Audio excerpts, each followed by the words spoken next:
અમદાવાદમાં પ્લેન ક્રેશનું મોત, શું થશે મોત પાકો આંકડો? અમદાવાદમાં પ્લેન ક્રેશની મોત. અમદાવાદમાં પ્લેન ક્રેશની મોત આગામી 3 દિવસ સુધી ચોંતરા કાઢશે. અમદાવાદમાં પ્લેન ક્રેશની મોતનું ખેડૂત આજ ધ્યાન રાખજો, ક્યારે પાકનું ધિરાણ મંડળી થશે? તો ચાલો સમાચાર સ્ટાર્ટ કરીએ. અમદાવાદમાં પ્લેન ક્રેશનું મોતના આંકડા કેટલા મળી આવે છે? મળતી માહિતી મુજબ વિમાનમાં કુલ 242 લોકો હતા, જેમાં કે પાયલોટ, 12 ક્રૂઝ મેમ્બર, 123 મુસાફરો સમાવેશ છે. અને ગુરુવારે બપોરે 1:38 વાગ્યે વિમાન ઉડાન ભરી હતી અને માત્ર 2 જ મિનિટ પછી 1:40 વાગે ક્રેશ થયું હતું. અમદાવાદમાં પોલીસ કંટ્રોલ રૂમે વાત પુષ્ટિ કરી છે. મળતી માહિતી મુજબ આ વિમાન અમદાવાદ લંડન જઈ રહ્યું હતું અને અમદાવાદ એરપોર્ટ પર ઉડાન ભર્યાના ઉડાન સમય પછી મેઘાણા નગર નજીક ક્રેશ થયું. સોશિયલ મીડિયા પર વિમાન દુર્ઘટના ઘણા વિડીયો વાયરલ થઈ રહ્યા છે, જેમાં કે અકસ્માત સ્થળ પર આકાશમાં ધુમાડાના કાળા વાદળા છોડાયા જોવા મળી રહ્યા છે.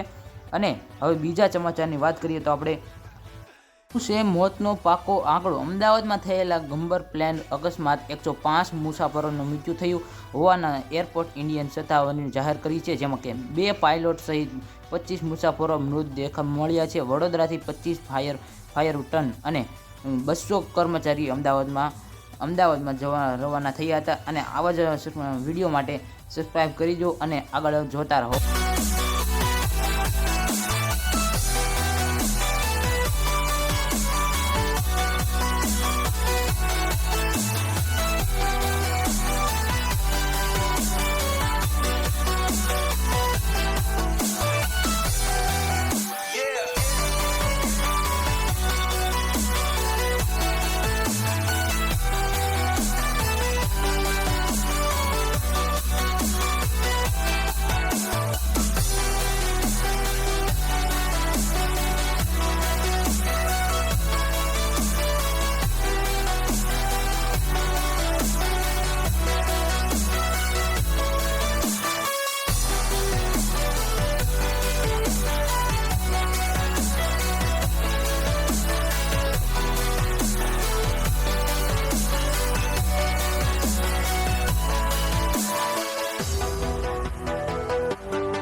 જોવા માટે ટીચ ન્યૂઝ ગુજરાતને સબસ્ક્રાઈબ કરો. જય હિન્દ, જય ભારત ગાઈઝ.